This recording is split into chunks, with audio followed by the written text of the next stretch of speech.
इस रिपोर्ट को आप तक पहुंचाने के लिए हमारे साथ ताउन कर रहे हैं कश्मीर स्टील टीएमटी सरिया और MS city services Karannagar Srinagar. अस्सलाम वालेकुम नाजरीन, आप देख रहे हो कश्मीर क्राउन, आपके साथ मैं हूं इरफान मलिक। नाजरीन, आपको बता दें पूरे इंडिया में स्किल इंडिया प्रोग्राम चल रहा है जिसके तहत नौजवान हैं उनको रोजगार के बारे में जानकारी दी जाती है, उनको हुनर सिखाया जाता है, उसके बाद उनको रोजगार फराहम किया जाता है। किस तरीके से ये प्रोसेस होता है, किस तरीके से ये काम होता है, तो इस पर मेरे साथ इस वक्त बात करने के लिए मौजूद है ओराइन एजुटेक के रीजनल मैनेजर तनवीर कुरैशी साहब। तो इनसे बात करेंगे स्किल इंडिया प्रोग्राम के बारे में। साहब, आपका बहुत बहुत शुक्रिया। पहले शुक्रिया इरफान साहब। जो है स्किल डेवलपमेंट प्रोजेक्ट्स किस तरीके से रन करते हैं? एक्चुअली ये जो PMKY प्रधानमंत्री कौशल विकास योजना है, ये फ्लैगशिप प्रोग्राम है ministry of skill development and entrepreneurship का। इसके अंतर्गत क्या होता है कि इसके अंतर्गत हम बच्चों का ट्रेनिंग दिलाते हैं। कम से कम अभी हमारे पास 24 से 25 SSCs है, सेक्टर स्किल काउंसिल्स, जिनने बहुत सारे जो कोर्सेज हैं उनका सिलेबस डिज़ाइन किया है। फिर अलग अलग सेंटर्स में उनकी ट्रेनिंग दी जाती है। ठीक है, इसके अंडर जो हमारा PMKY फ्लैगशिप प्रोग्राम है, इसके अंडर हर एक डिस्ट्रिक्ट में गवर्नमेंट ऑफ इंडिया ने PMKK का सेटअप किया है, प्रधानमंत्री कौशल केंद्र।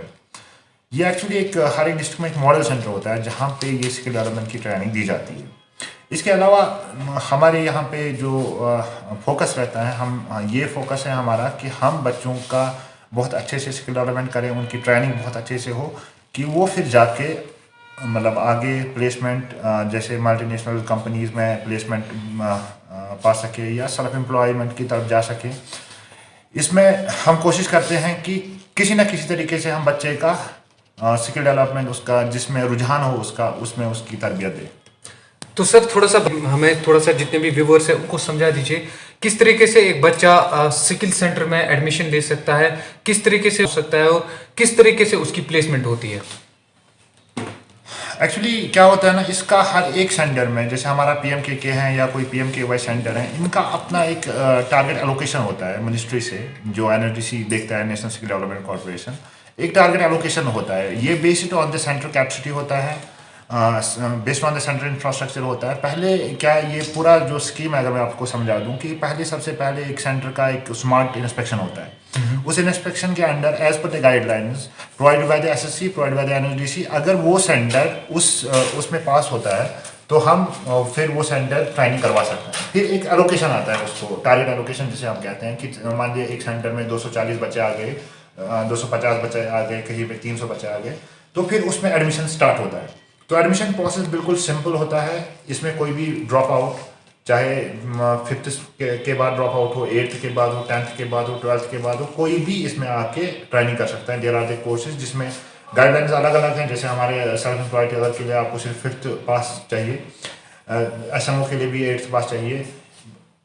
तो ये एक बार सेंटर में आएगा, वहाँ पे उसको अपना एडमिशन दाखिला फॉर्म जो होता है वो भराना है, उसके साथ उसका आधार कार्ड लगेगा।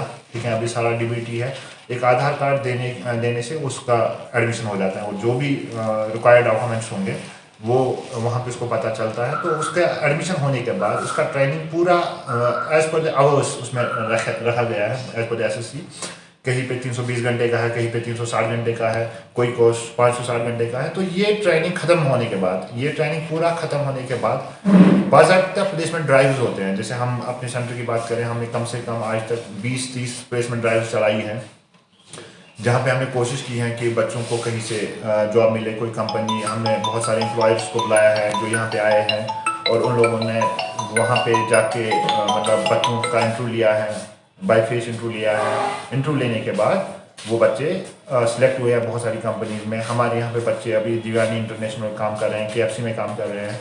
तो हमारा और सेल्फ एम्प्लॉयमेंट की तरह भी हमारा रुझान है। हमने बहुत सारे उनका हेल्प किया है कि वो अपना सेटअप करें। किसी ने सैलून का सेटअप किया है, किसी बच्चे ने सैलून का सेटअप किया है। तो सर, इनके लिए जो अगर कोई अपना सेटअप तैयार करना चाहे तो इसके लिए कुछ हेल्प मिलती है गवर्नमेंट से या इस स्कीम से? देखिए, एक्चुअली हमारे एंड से अगर बात की जाए तो हम उसको डायरेक्ट करते हैं। जैसे आपका DIC हो गया डिस्ट्रिक्ट इंडस्ट्री सेंटर में, और मुद्रा हो गया। मुद्रा के अंतर्गत उसको मतलब मिलना चाहिए। ठीक है, लोन मिलता है, उसका स्टार्टअप स्कीम्स हैं बहुत ज़्यादा, जो हम बच्चों को यहाँ पे उसका गाइडेंस पूरी अच्छे से देता है। जो हमारा प्लेसमेंट ऑफिसर हैं या सेंटर मैनेजर्स हैं, वो उनको गाइडेंस करते हैं, और अगर ज़रूरत पड़े तो हम बच्चे के साथ बैंक तक भी जाते हैं, उसका फॉर्मेलिटीज़ कंप्लीट करवाने की कोशिश करते हैं। थोड़ा सर, जो बच्चे यहाँ पर आते हैं, ट्रेनिंग लेते हैं, उसके बाद है कि उसकी जो प्लेसमेंट है वो कहीं बाहर हो या किसी कंपनी में हो, तो किस तरीके से होता है ये सब? देखिए, हमारे पास जो कंपनीज टाइप्स हैं वो बहुत ज़्यादा हैं, ठीक है, और बहुत सारी MNCs हैं उसमें थ्रू आउट इंडिया। बट यहाँ पे यह प्रॉब्लम हो जाता है कि देखिए, मतलब अगर कोई 5th पास का ड्रॉप आउट बच्चा आता है, 8th पास ड्रॉप आउट बच्चा है, तो उस हिसाब से हम देखते हैं कि ये कहाँ पे एडजस्ट हो सकता है। एक इंटरव्यू हो जाता है, कंपनी आती है, उसके जो HR वाले होते हैं वो आके एक बार इंटरव्यू करते हैं बच्चों का।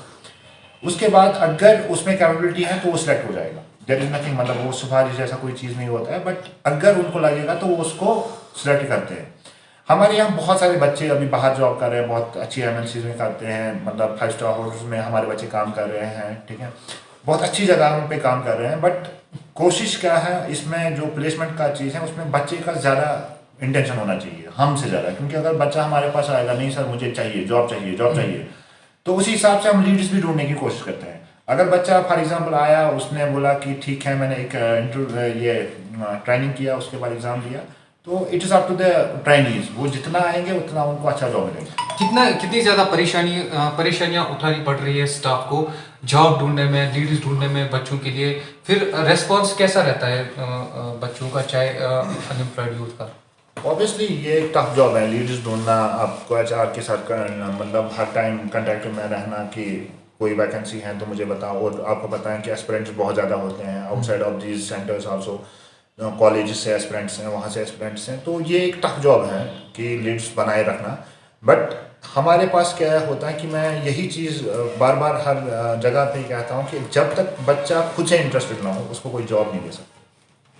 तो आपकी कोई लास्ट मैसेज जो अनएम्प्लॉयड यूथ है कश्मीर का, या जो हमारे जिन्होंने, देखिए, मैं हर एक उस बंदे से कहना चाहता हूँ जिसने पढ़ाई छोड़ी हो या किसी वजह से भी पढ़ाई कंप्लीट नहीं कर पाए हैं, कि ये it's not the end of the world. आपने वहाँ पे ख़त्म नहीं किया, आप कहीं पर भी जाके थोड़ा सा अगर कुछ हुनर सीखेंगे, जैसे आप देख सकते हैं कि एक छोटा सा मिस्त्री का काम से भी एक इंसान अपनी लिविंग अच्छे से कर पाता है। तो एक अच्छे से यहाँ पे क्या है, अगर हमारे सेंटर्स में आएंगे तो हम कोशिश करेंगे कि हम उसकी अच्छे से तरबियत करें, जहाँ पर हो सकता है उसका हर एक उसका जो एस्पेक्ट है उसमें ग्रो करने की कोशिश करेगा। जैसे उसका टेक्निकल एस्पेक्ट हुआ, कम्युनिकेशन स्किल्स हुआ वगैरह, जो बिहेवियरल साइंस, वो सब that is incorporated in our syllabus.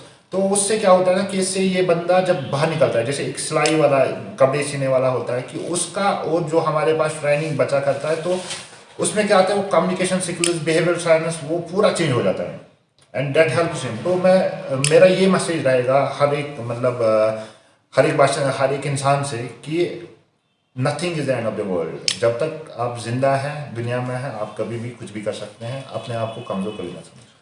तो व्यूअर्स, आपको बता दें, हुनर है तो कदर है। जैसा कि तनवीर साहब ने कहा, अगर आप खुद कुछ करना चाहते हैं तो आपके लिए दुनिया खड़ी हुई है। बहुत बहुत शुक्रिया आपका कश्मीर क्राउन पर इतनी देर रहने के लिए। बाकी न्यूज़ अपडेट्स के लिए आप बने रहिए।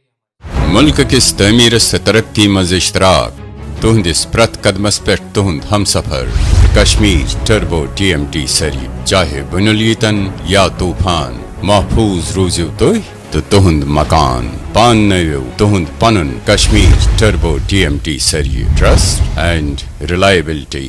वादी कश्मीर में जाना और पहचाना नाम MST services, करनगर, Srinagar.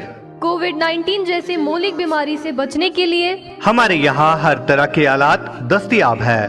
Corona virus जैसी बीमारी से बचने के लिए हमारे पास 3-ply mask with nose pin, 3-ply mask without nose pin, 3-ply mask with eye protection, cotton washable mask, N95 mask, digital thermometer, finger pulse oximeter, rain card, PPE kits, surgical caps, face shield और nano spray के अलावा दीगर साजो सामान रियायती कीमतों पर दस्तयाब है। वादी कश्मीर के तमाम तर अजला में डीलरशिप के लिए भी आप हमारे साथ राब्ता कर सकते हैं। हमारे फ़ोन नंबरात हैं 9906123111, आप हमारे साथ व्हाट्सएप पे भी राब्ता कर सकते हैं 9419403890 9018227661 MS City Services opposite National High School Karannagar Srinagar.